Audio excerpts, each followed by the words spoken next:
Il y a des moments où la chaleur d'une amitié, une main tendue, un sourire sincère sont aussi nécessaires que l'oxygène que l'on respire. Anne Dugoel. L'impact des blessures émotionnelles sur le plan professionnel. Aujourd'hui, je te propose de parler de la deuxième blessure émotionnelle.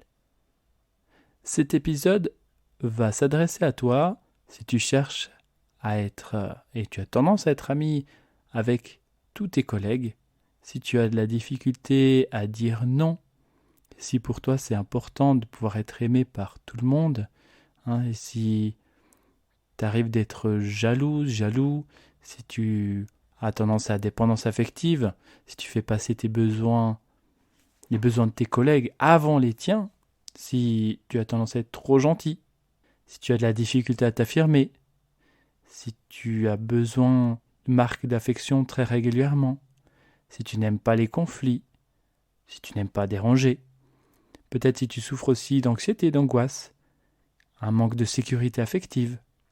Si tu te reconnais dans les différentes réactivités que je viens de te citer, je t'invite à bien écouter cet épisode parce qu'on va parler de la blessure d'abandon et comment cette blessure se manifeste dans le cadre pro et comment tu peux t'en libérer de cette blessure d'abandon et te remettre au centre de ta vie. Je vais te raconter une histoire fictive, c'est l'histoire de Vérène.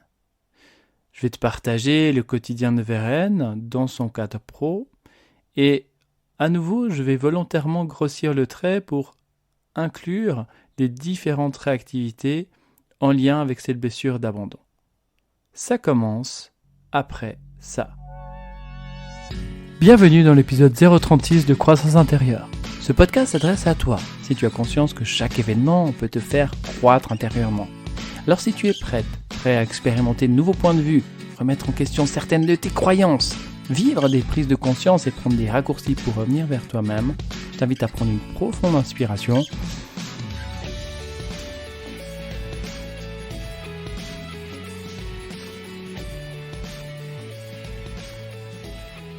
Vérène est infirmière. Elle est infirmière dans un grand EMS, un EHPAD appelé Beau Rivage. Elle travaille dans cet établissement depuis 12 ans.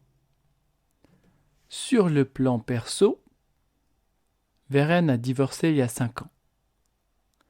Ce fut un moment vraiment très pénible pour elle. Et d'ailleurs, heureusement que son avocat était très compétent et avec son expérience, eh bien, il a pu déjouer les jeux de pouvoir de son mari. Et si ça tenait qu'à Vérène, son mari il lui aurait vraiment rien laissé. En fait, Vérène, elle lui aurait tout laissé à lui pour éviter d'entrer en conflit. Et à la fin de la procédure de divorce, Vérène a maintes fois remercié son avocat en lui disant que sans lui, elle n'aurait plus rien aujourd'hui, ou elle serait encore dans les griffes de ce pervers narcissique. Vérène n'aime pas être seule, et quelques semaines seulement après sa séparation, ça lui est tombé dessus, sans crier gare, le coup de foudre. Oui, mais voilà, il s'agissait d'un supérieur. En fait, un des 2 infirmiers en chef de l'établissement dans lequel elle travaille. Oui, parce qu'il y a 2 secteurs dans cet établissement et il y a 2 infirmiers en chef. Il y a le secteur A et le secteur B. Vérène, elle bosse dans le secteur B et a pour chef une certaine Jessie.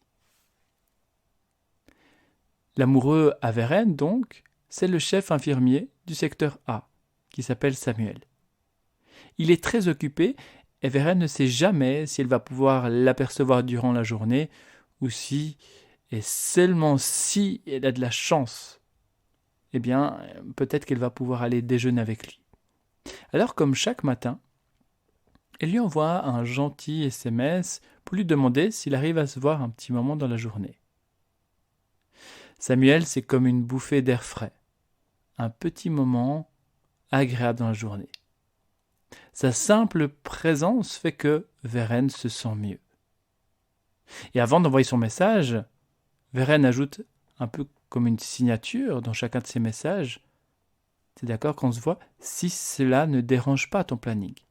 Parce que Veren, elle aime pas déranger. L'autre jour au colloque, elle voulait poser une question concernant la cagnotte qu'elle avait mise en place pour les anniversaires des différents collaborateurs. L'idée était chouette, avoir une liste des dates d'anniversaire et de préparer une cagnotte pour faire un cadeau aux collaborateurs. Mais elle se disait que c'était pas le moment de poser cette question, que ça allait déranger le colloque, qu'il y avait des choses plus importantes à discuter. Alors pas pour Veren, parce que pour elle, l'aspect relationnel est hyper important, mais plutôt pour sa chef. Donc elle garde sa question pour elle. Puis le colloque se termine, et c'est l'heure de faire les visites. Avant d'appuyer sur le bouton de l'ascenseur, Veren regarde son téléphone. 8h28. Pas de réponse de Samuel. Elle vérifie pour voir si son message est bien parti. C'est le cas. Elle monte à l'étage, elle passe la porte et elle entend deux collègues juste derrière elle. Donc, elle retourne en arrière, s'arrête pour leur tenir la porte. Veren, elle a beaucoup de choses à faire, mais c'est un peu plus fort qu'elle. Dès qu'il y a quelqu'un derrière elle, elle a tendance à leur tenir la porte ouverte. Mais cette fois, les deux collègues discutent et ne la voient pas directement. Alors, il faut compter quelques longues secondes avant qu'une des deux auxiliaires de santé voie Veren et invite l'autre à presser le pas pour passer la porte. Veren est remerciée d'avoir tenu la porte et elle sourit en retour. Puis, elle s'en va faire les visites. Veren, elle est consciencieuse. Elle prend un peu plus de temps pour faire les choses que les autres infirmières. Avant d'entrer dans la chambre d'un résident, elle frappe à la porte. Bon, jusque-là, c'est normal. Mais Veren, elle frappe, et puis elle demande « Est-ce que je vous dérange ?» Et elle attend une réponse. Si c'est oui, donc si elle dérange, elle dit qu'elle revient plus tard. Et si on lui répond non, qu'on ne la dérange pas, dans ce cas, elle entre. Veren, elle aime beaucoup son métier, prendre soin des gens, être à l'écoute. Il y a tellement à apprendre de nos seniors. C'est ce qu'elle aime bien répéter à qui veut bien l'entendre. D'ailleurs, c'est suite à ce constat qu'elle a demandé à sa chef s'il pouvait travailler une demi-heure de plus par jour pour avoir plus de temps, passer plus de temps avec les résidents, être davantage à l'écoute de leurs besoins. Et avant que sa chef ne fasse les gros yeux, elle précise qu'elle ne veut pas que ça change son salaire. C'est une demi-heure qu'elle choisirait d'offrir à son entreprise. Et à ça, la chef a directement répondu par la négative. C'est une demi-heure où tu pourrais prendre soin de toi, Veren. Tu en fais déjà tellement pour l'établissement. Je peux chaque fois compter sur toi lorsqu'il y a un remplacement, donc là vraiment, tu dois penser un peu à toi. Je ne peux pas accepter ça. Elle ajouta qu'avec les lois du travail, c'était pas possible. Alors Veren acquiesça directement en disant « Je comprends, je voulais pas te déranger. » Veren regarde sa montre, elle lit 11h45. Elle sort son mobile et Samuel n'a toujours pas répondu à son SMS. Pourtant, elle a bien reçu un accusé de réception. Donc, il a dû voir le message. Un stress monte en elle. Mais pourquoi est-ce qu'il m'a pas répondu ? Je sais qu'il est occupé, mais quand même, il pourrait juste me répondre, oui ou non. Et s'il voyait quelqu'un d'autre dans l'autre service ? Et s'il y avait une femme plus intéressante que moi ? Veren chasse directement cette pensée de sa tête, mais va quand même demander à sa chef si elle avait aperçu le inf chef A, pour parler de l'infirmier en chef du secteur A. Au moment où elle saisit son téléphone pour appeler sa chef, eh bien, celui-ci se mit à sonner. Et c'est sa chef qui l'appelle. Une synchronicité ? Écoute, Veren, je suis très embêté. La mère de Tania est décédée et a demandé de prendre congé. Je sais que je t'avais donné congé ce vendredi, mais j'ai vraiment besoin de toi. Tu penses qu'on peut décaler ton jour de congé ? Et Veren de répondre oui, bien évidemment. Je peux venir remplacer Tania. Non, ça me dérange pas. je peux bien faire ça pour Tania. Pourtant, au fond d'elle, Vérène voulait dire non. Elle était fatiguée. Elle avait grand besoin de ce jour de repos. Et c'est un jour de repos qu'elle aurait pu passer en compagnie de Samuel, qui lui a congé tous les vendredis.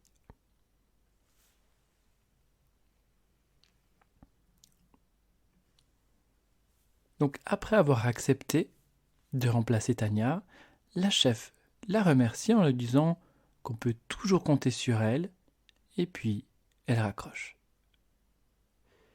Et Vérène n'a même pas eu le temps de poser sa question concernant Samuel.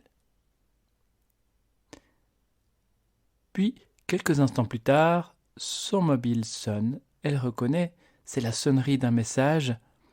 Elle s'empresse de sortir son mobile de sa blouse, elle regarde, c'est Samuel. Elle lit « Merci ma chérie, mais à midi je n'arrive pas aujourd'hui, peut-être demain ». Elle se sent rassurée d'avoir reçu une réponse, mais cherche le smiley cœur que Samuel envoie sur chaque message. Il n'y est pas. Bon, il doit vraiment être très occupé. Puis, à nouveau, une pensée vient à son esprit. Est-ce qu'il m'aime vraiment ? Bon, je verrai vendredi, on a prévu de se voir en ville. Ah non, zut, j'ai promis que je remplacerai Tania. Et si j'appelais la chef maintenant pour changer d'avis ? Non, elle va s'énerver. Non, c'est pas possible. Et donc, Vérène compose sur son clavier pour répondre à Samuel. On se voit bientôt. Et elle ajoute 3 smiley cœurs. Elle hésite, efface le tout et recommence. Elle écrit « D'accord, tu me manques ». Elle s'est dit ça fait un peu too much. Elle efface à nouveau son message et répond « D'accord, on se voit jeudi soir ». Le jeudi soir, ils avaient décidé de sortir. Samuel avait demandé à Vérène ce qui lui ferait plaisir et lui a répondu « Ce que tu veux, ce qui te fait plaisir me fait plaisir aussi ». C'était pas vraiment vrai, mais Vérène, elle aime faire plaisir, parce qu'elle se sent aimée comme ça. 12h15, Vérène pousse la porte du réfectoire. Vérène salue tout le monde personnellement et va s'asseoir, comme à son habitude, à côté de Corinne, sa pote infirmière, comme elle dit. Mais à peine elle s'assied, que Corinne, sans la regarder, se lève, pour quitter la pièce, sans un mot. Vérène sent vide en elle, mais très vite, Marc, le préposé à la maintenance, voyant que Vérène était mal à l'aise, rétorque. « C'est pas contre toi, Véré. » Un Marc, il adore raccourcir les noms. Elle n'est pas dans son assiette en ce moment. Vérène est à 2 doigts d'appeler Corinne sur son téléphone, mais renonce sous le conseil de Marc. Elle a demandé qu'on la laisse tranquille. Vérène souffre de la blessure d'abandon, un sentiment profond d'insécurité. Et la stratégie générale pour éviter de se faire abandonner consiste à favoriser le lien, favoriser la relation. Si la relation se porte bien, on ne peut se faire abandonner. Donc pour garantir une bonne relation, on va faire passer les besoins des autres avant les nôtres. On va avoir tendance à être trop gentil. Oui, tout ça pour nourrir la relation, pour se sentir aimé. La peur des conflits, les conflits, ça signifie tension dans la relation, qui signifie possibilité qu'on nous tourne le dos à un moment donné et qu'on m'abandonne. La peur de déranger, parce que si je dérange, on peut me tourner le dos et on peut m'abandonner. Cette difficulté à dire non, si je dis non, je vais décevoir et au pire, créer un conflit et on va m'abandonner. Je ne veux pas ça. Puisque l'abandon est perçu par notre cerveau archaïque comme étant une mort, c'est quelque chose qu'on va chercher à fuir. Vérène pourrait se libérer de la blessure d'abandon en l'espace de quelques séances avec la méthode libre, libération instantanée des blessures et réactivité émotionnelle. Elle pourrait se libérer de tout son référentiel lié à l'abandon, donc de toutes les situations qu'elle a pu vivre et qu'elle a perçues comme étant un abandon, et qui ont donné lieu à cette croyance. Je suis abandonnable. En d'autres termes, on peut m'abandonner. En se libérant de cette peur d'abandon, Vérène pourra avoir accès à sa propre sécurité intérieure. Elle n'aurait plus besoin d'aller chercher sa sécurité chez Samuel, son compagnon, et donc elle pourrait se libérer d'une dépendance affective qui traduit Je suis dépendant de ta sécurité pour moi-même me sentir en sécurité. Il pourrait se libérer aussi des pensées de jalousie et contrôlantes. La jalousie étant une stratégie de contrôle mise en place pour éviter de se faire abandonner. Vérène pourrait se libérer également de la peur de dire non, puisque une fois que l'abandon ne fait plus partie de la réalité de Vérène, eh bien elle peut davantage s'affirmer et dire ce qu'elle pense, sans en avoir peur. Donc elle pourrait commencer à faire passer ses propres besoins avant ceux des autres. Se libérer de la peur des conflits, se libérer de la peur de déranger. Parce qu'une fois qu'on est libéré de l'abandon, on sait que parfois on peut générer des conflits, on peut déranger, sans pour autant qu'en définitive on nous abandonne. Et cette sécurité retrouvée permettrait à Vérène de se libérer d'angoisse. Elle pourrait dès lors aussi ressentir davantage confiance en elle. En conclusion, ce genre de réactivité dont je viens de te parler, c'est vraiment pas lié à ta nature, si tu te reconnais là-dedans. Ce sont vraiment des réactivités qui sont en lien avec la blessure d'abandon. Ce sont des stratégies inconscientes pour éviter de te faire abandonner. Il y a grosso modo 2 stratégies principales avec l'abandon. Il y en a une qui consiste à rester en retrait pour éviter de se faire abandonner, qui peut donner lieu à timidité, manque de confiance en soi, peur de déranger, peur des conflits, peur de s'affirmer. Et l'autre qui consiste à dépendre de l'autre. L'autre stratégie, c'est dépendre de l'autre. Vu que je ne trouve pas ma sécurité en moi, je cherche ma sécurité chez l'autre. Et ça va amener tendance à amener une dépendance affective, le fait d'être trop gentil, de faire passer les besoins de l'autre avant les siens. Et toutes ces 2 stratégies s'inscrivent dans une stratégie globale qui est « je favorise le lien ». Le lien est plus important que moi. Je t'accompagne volontiers dans la libération de ta blessure d'abandon et sache que ça peut se faire quasi de manière instantanée avec la méthode libre, soit en séance individuelle, au cabinet ou à distance. Et dès que tu es libéré de l'abandon, eh bien, tu vas pouvoir retrouver confiance en toi. Tu vas pouvoir t'affirmer. Tu vas pouvoir dire bye bye à la dépendance affective. Au revoir à cette sensation de vide lorsque l'autre ne répond pas tout de suite, par exemple. Stop à la jalousie, au fait d'être trop gentil. Et pour plus d'informations concernant cette blessure d'abandon, je te renvoie à l'épisode 006, la blessure d'abandon. Et pour plus d'infos concernant la méthode libre, écoute l'épisode 013, la méthode libre. Voilà, si tu souhaites me soutenir et m'encourager à continuer, je t'invite à t'abonner sur une des différentes plateformes de podcast et à laisser un avis 5 étoiles. C'est le moyen le plus simple pour que d'autres personnes puissent découvrir croissance intérieure. Merci d'avance. Dans le prochain épisode, on va parler de la blessure d'humiliation et l'impact que cette blessure peut avoir dans ta vie professionnelle. Ça va te parler si tu as tendance à te sentir moins bien que tes collègues, si tu te dévalorises, tu as le syndrome de l'imposteur, tu te sens comme illégitime, tu dois en faire beaucoup pour te sentir à la hauteur. Tu as peur de parler en public, peur du jugement. Donc si tu te reconnais là-dedans, reste à l'écoute. Voilà, on se retrouve dans le prochain épisode et d'ici là et jusqu'à notre prochain rendez-vous, à travers des différents événements et situations que tu vis, continue sans cesse de croître intérieurement. Merci.